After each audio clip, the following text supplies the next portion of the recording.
Ya, kita tadi sama-sama sudah mendengarkan pidato kenegaraan yang disampaikan oleh Presiden Republik Indonesia dalam sidang tahunan MPR RI.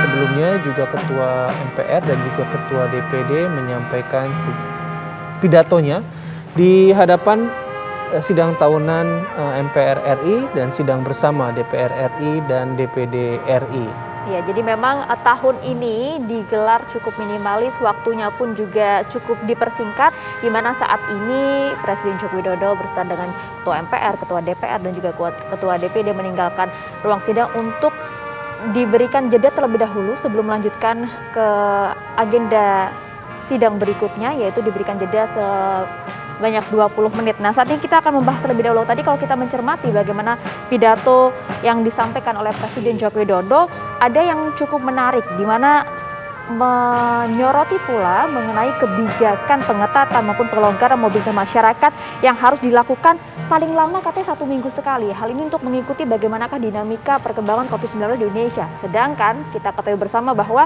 hal ini yang justru banyak dikritik oleh sejumlah pengamat maupun tokoh Indonesia, bagaimana kemudian kebijakannya tuh bergantinya cukup banyak. Dari mulai kita bisa lihat PSBB, kemudian PPKM Mikro, PPKM Darurat, PPKM level 4. Saya ingin ke Bang Refli, Anda melihatnya bagaimana?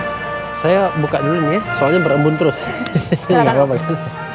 Jadi gini, sejak awal kan saya mengkritik mengenai pandemi ini, kan kalau kita lihat ada aspek kesehatannya, ada aspek ekonominya. Nah, saya ingin melihat aspek governance-nya, aspek hukumnya terutama ya. Saya menganggap memang dari awal ada ketidakjelasan soal aspek hukum. Bahkan banyak pelanggaran-pelanggaran hukum kalau kita taat hukum ya, azas hukum.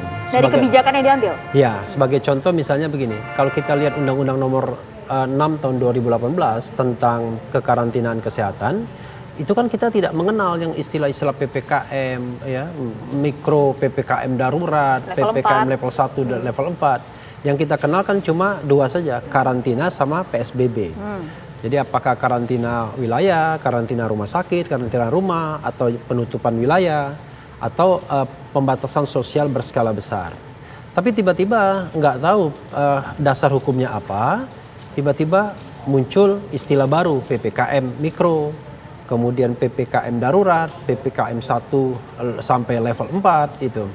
Mungkin saja di Perpres, saya tidak tahu, mungkin juga di peraturan-peraturan di bawahnya, tapi yang jelas kalau kita bicara tentang hierarki hukum, itu bertentangan dengan hukum. Nah, termasuk juga saya sering kritik misalnya leading sektornya. Sebenarnya Indonesia sekarang ini apa sih kondisinya, darurat apa? Apakah darurat kesehatan masyarakat? Apakah darurat bencana nasional? Karena 2 statement ini, 2 deklarasi ini itu masih tetap berlaku. Leading sektornya berbeda tentu. Iya, jadi kalau darurat kesehatan masyarakat, leading sektornya itu kan Kementerian Kesehatan, Menteri Kesehatan. Kalau ini darurat bencana nasional, leading sektornya itu Kepala BNPB atau BNPB-nya. Nah, tapi faktanya adalah ini kesehatan tidak, ini tidak, ditarik lagi ke Menteri Koordinator. KPCP yang di sana ada. Nah, padahal kita tahu bahwa dasar hukum pembentukannya itu adalah Perpres. Perpres itu kan tidak boleh mengalahkan undang-undang. Nah, saya mengatakan kalau kita mau tertib dari sisi undang-undang atau dari sisi peraturannya, maka penerapan kebijakan-kebijakan pandemi ini kebijakan yang banyak menabrak aturan. Oke, gitu. kita langsung bergabung juga dengan Bang Abed Nego. Bang?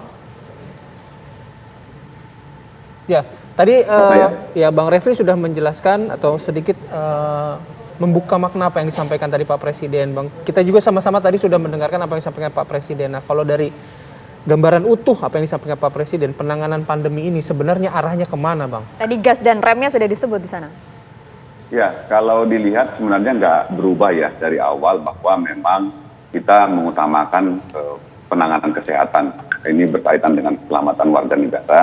Dan kalau kita lihat mulai dari struktur anggaran, kebijakan, itu memang yang terus mengalami perbesaran itu di sektor kesehatan. Memang di awal itu ada banyak sekali pandangan-pandangan bahwa pemerintah seperti ketakutan dengan persoalan ekonomi karena ada boncengan-boncengan, kepentingan-kepentingan pelaku usaha besar di balik pelarangan-pelarangan, pembatasan-pembatasan ini yang dinilai merugikan kelompok-kelompok tertentu, sehingga pemerintah membuka keran-keran aktivitas ekonomi yang itu bertentangan dengan kesehatan. Tetapi sebenarnya yang sepanjang hampir 2 tahun ini, saya termasuk yang beruntung mengikuti proses penanganan ini, yang kita pikirkan itu adalah besarnya sektor informal di negara kita, gitu ya. Ini yang berbeda, mungkin struktur sosial ekonominya berbeda dengan negara-negara maju yang mengalami pandemi juga, yang memang lebih mudah melakukan pengetatan-pengetatan untuk kepentingan kesehatan semata. Nah, oleh sebab itu memang ini yang disampaikan oleh Pak Presiden, gas dan rem itu menjadi penting karena banyak sekali saudara-saudara kita, warga kita, yang itu memang sangat tergantung dari putaran ekonomi hari per hari.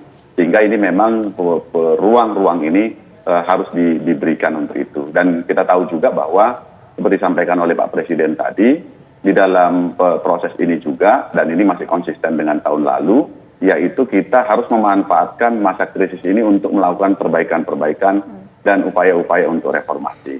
Saya perlu sampaikan juga bahwa ada begitu banyak reformasi yang sebenarnya sedang berjalan saat ini, termasuk juga reformasi perlindungan sosial, reformasi kesehatan. Saya tahu, saya mengikuti dari awal soal kritik orang terkait dengan data. Tapi saya juga cukup confidence mengatakan bahwa sekarang ini perbaikan-perbaikan data itu terus dilakukan sehingga semakin mudah diakses.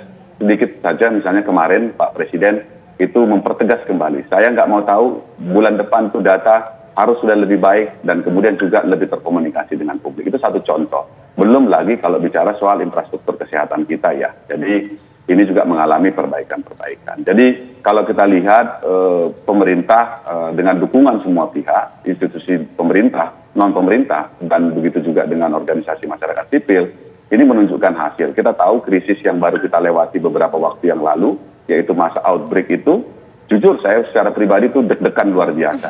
Tapi ternyata kapasitas nasional kita, baik pemerintah dan di luar pemerintah itu cukup luar biasa. Jadi wajar Bapak Presiden sangat pantas menyampaikan terima kasih yang luar biasa di pidato tadi.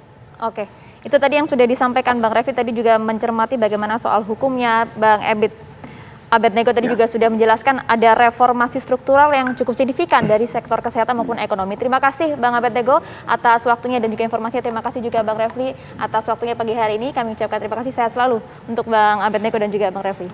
Ya, kabar khusus sidang tahunan dan juga sidang bersama DPR RI, DPD RI akan kembali sesaat lagi.